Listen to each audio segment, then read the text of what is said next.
छोटे राजकुमार और डॉफिन की शादी को काफी टाइम हो गया था, लेकिन उनके बीच कुछ हो नहीं पा रहा था। एक दिन किंग ने एक ताज़ा फल निकाला और बेताब होकर राजकुमार को इशारा किया कि वो प्लेजर एक्सप्लोर करे। किंग का नशीला एक्सप्रेशन देखकर छोटा राजकुमार कंफ्यूज हो गया। किंग ने पूछा कि वो उनका मतलब समझा या नहीं। राजकुमार को लगा कि उसके फादर उसे फल खाने को कह रहे हैं। छोटा राजकुमार ना सिर्फ समझने में स्लो था, बल्कि उसे अपने फीलिंग्स एक्सप्रेस करना भी नहीं आता था। उसको समझ नहीं आ रहा था कि अपनी वाइफ मरी के गुस्से और सवालों का क्या जवाब दे, इसलिए वो अपने कमरे में जाकर छिप गया। वो बस अपनी डायरी में ही लिख सकता था। फ्राइडे 21। डॉफिन मुझ पर गुस्सा हो गई। मरी मैडम डू बारी के साथ पहले जैसा आराम से पेश नहीं आ रही। जब उसे पता चला कि वो एक प्रोस्टिट्यूट थी, उसने उनसे टीचर स्टूडेंट का रिश्ता तोड़ने का फैसला कर लिया। मैडम डू बारी को मरी के बदले हुए दिल का अंदाजा हो गया था। क्योंकि मरी ने मदद करने से मना कर दिया, तो उन्होंने भी फोर्स करना बंद कर दिया और चली गई।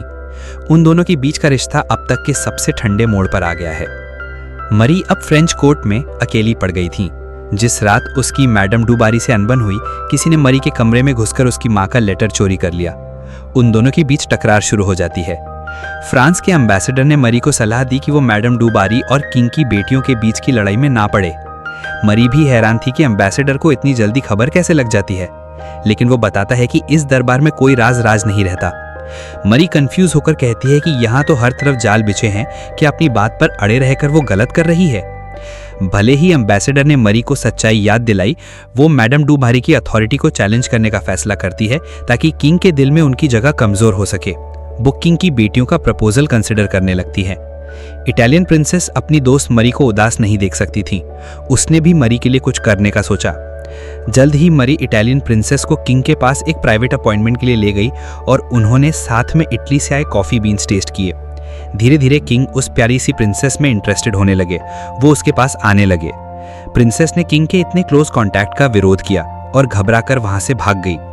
मरी का जल्दी जल्दी में मैच मेकिंग करने का रोल यहीं खत्म हो गया। जब मरी अपने कमरे में वापस आई तो मैडम डू बारी पहले से ही उसके बेड पर थी। जाहिर है उन्हें मरी की हरकतों और पोजीशन के बारे में सब पता था।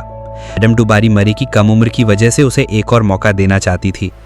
एक हाथ में घड़ी और दूसरे में डायमंड ब्रेसलेट लिए चूज करने में बहुत परेशान थी। इससे पहले कि किंग कुछ कहते, मिनिस्टर ने पहले ही ना कह दिया और कहा कि उनका बिल लिमिट से बहुत ज्यादा है। लेकिन मैडम डू बारी ने कहा कि उन्हें दोनों चाहिए।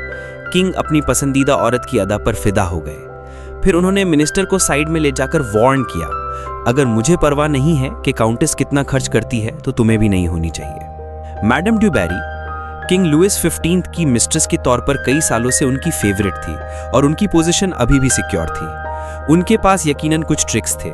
एक बूढ़े मिनिस्टर ने उनका विरोध किया और किंग के सामने डॉफिन मरी की तारीफ कर दी। इसके बाद मैडम डू बारी ने चाकू से अपना हाथ काट लिया और किंग के सामने आकर हल्के से मुंह बनाया। उस बूढ़े मिनिस्टर को तुरंत देश निकाला दे दिया गया।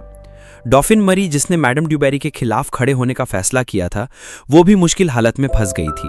किंग को मैडम डू बारी की बातों से एहसास हुआ कि लुइस और मरी का रिश्ता आगे नहीं बढ़ रहा है। उनके मन में डॉफिन बदलने का भी ख्याल आया। इसलिए उन्होंने मरी के रुकने या जाने का फैसला अपने फेवरेट पोते लुइस पर छोड़ दिया। ये खबर सुनकर मरी की सारी उम्मीदें टूट गई। आखिरकार जब से वो फ्रेंच रॉयल कोर्ट में आई थी, आज तक उसके पति लुइस ने उससे एक शब्द नहीं कहा था। फ्रांस के एम्बेसडर ने तुरंत ऑस्ट्रियन क्वीन को लेटर भेजकर मरी के हालात के बारे में बताया। उसकी मां ने फौरन एक सख्त लेटर लिखा। उन्होंने मरी से कहा कि ऑस्ट्रिया के खातिर मनमानी करना बंद करे। मरी के पास अपने पति लुइस के पास जाने के अलावा कोई चारा नहीं था। उसने लुइस को एटिक में लोहे का काम करते हुए ढूंढ लिया, लेकिन जैसे ही लुइस ने उससे देखा, वो भाग गया। मरी भी तुरंत उसके पीछे भागी और एटिक में उनकी छुपन छुपाई शुरू हो गई। तो तुम यहाँ छिपना पसंद करते हो? हा हा हा। उनके बीच का माहौल धीरे धीरे बेहतर होने लगा। लुइस ने मरी को अपने पाले हुए कबूतर दिखाने का ऑफर दिया। उसने बड़े ध्यान से कबूतर मरी के हाथ में दिया। स्किन टच होने से उनके बीच की दूरी कुछ कम हुई। इस बार साथ में मरी को एहसास हुआ कि लुइस से बात करना बिल्कुल नामुमकिन नहीं है। लुइस भी मरी की स्माइल पर फिदा हो गया और उसने मरी को अपने साथ रखने का फैसला किया। ये राउंड आखिरकार मरी ने जीत लिया, लेकिन मैडम डू बारी को अभी भी लग रहा था कि जीत उनकी ही होगी। ज्यादा टाइम नहीं लगेगा जब वो तुमसे छुटकारा पालेगा। उन्होंने मुझे रोकने के लिए कहा है। डिनर पर मरी एक शानदार ड्रेस पहनकर आई। यहाँ तक कि किंग की फेवरेट औरत को भी उसके सामने झुकना पड़ा। लेकिन मरी ने मैडम ड्यूबेरी को बिल्कुल इग्नोर किया और उनके पास से गुजर गई, जिससे उनकी सभी नोबल्स के सामने बेइज्जती हो गई। ये बेइज्जती झेलने के बाद मैडम ड्यूबेरी चुप नहीं बैठने वाली थी। उन दोनों के बीच की सिचुएशन अब ऐसी हो गई थी जहां से वापसी मुमकिन नहीं थी। इतने टाइम अकेले रहने के बाद मरी का ये अचानक से उभरना सब उसके पति लुइस के बदले हुए एटीट्यूड की वजह से था। लुइस शांत और कम बोलने वाला है, लेकिन फिर भी वो जानता है कि अपने बीवी को पैम्पर कैसे करना है। उसने मरी का डॉग दूर से उसके पास मंगवाया। भले ही उसने एक लफ्ज नहीं कहा, लेकिन मरी ने उसका प्यार महसूस किया और उसे वर्साय में लंबे समय तक रुकने की हिम्मत मिली। लेकिन पार्टी में बेइज्जत हुई मैडम ड्यूबेरी ने जल्द ही मरी से बदला लिया। जब रॉयल फैमिली फॉन्टेनब्लू में छुट्टियों के लिए आई तो रहने का इंतजाम करने वाली मैडम ड्यूबेरी ने जानबूझकर लुइस के कमरे का रेनोवेशन लेट करवा दिया और उसे मरी से बहुत दूर एक जगह रुकवाया। पति पत्नी के बीच जो आग अभी अभी जलनी शुरू हुई थी, उसे दूरी की वजह से धीरे धीरे जलना पड़ा। सिर्फ इतना ही नहीं, मैडम ड्यूबेरी ने लुइस के भाई की शादी अरेंज करने का फैसला किया। लुइस के भाई के वारिस से लुइस की क्राउन प्रिंस की पोजीशन को चैलेंज मिल सकता था और उसके भाई से शादी करने वाली कैंडिडेट थी प्रिंसेस जोसेफीन, जिसे लुइस की सगी मां ने खुद लुइस के लिए चुना था। ये खबर सुनते ही मरी को क्राइसिस का एहसास हुआ। भले ही जोसेफीन की शादी उसके देवर से हो रही थी, मरी उसे अभी भी अपना राइवल मानती थी। आखिरकार उसे लगता था कि जोसेफीन वो प्रिंसेस थी जिससे असल में लुइस की शादी होनी चाहिए थी। एम्बेसडर ने कहा कि जोसेफीन से मरी को कोई खतरा नहीं है, बस शर्त यह है कि मरी जल्द से जल्द एक वारिस को जन्म दे। लेकिन मरी के पास कोई चारा नहीं था। उसने बगल में लुइस का कमरा खोला जो अभी भी बन रहा था। एक वारिस पैदा करना चाहती थी, जो जाहिर है सभी प्रॉब्लम्स में से सबसे मुश्किल था।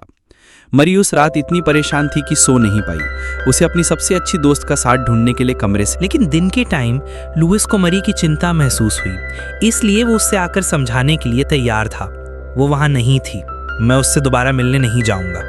अगले दिन मरी ने किंग से जाकर कंप्लेंट की। किंग ने लुइस का कमरा डेकोरेट करने की परमिशन दे दी, लेकिन मैडम ड्यूबेरी इस बात से खुश नहीं थी। तुमने मेरे सर के ऊपर से काम किया। फिर किंग अंदर आए। मैडम ड्यूबेरी ने सीधे किंग से पूछा कि उन्होंने बिना बताए कमरे के रेनोवेशन के लिए हाँ क्यों कह दी। मरी ने भी किंग से कहा कि वो मैडम ड्यूबेरी से पूछें कि उसे उसके पति से अलग क्यों किया गया। आखिर में दोनों किंग के सामने ही बहस करने लगे। किंग ने अपना पोजीशन क्लियर नहीं किया, लेकिन ये साफ था कि वो बहुत अपसेट थे।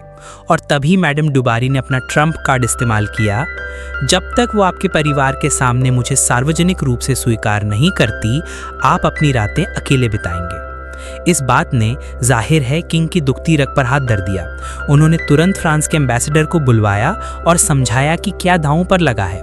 उन्होंने एम्बेसडर से कहा कि वो मरी को मैडम ड्यूबेरी के साथ पब्लिक में सुलह करने के लिए मनाए।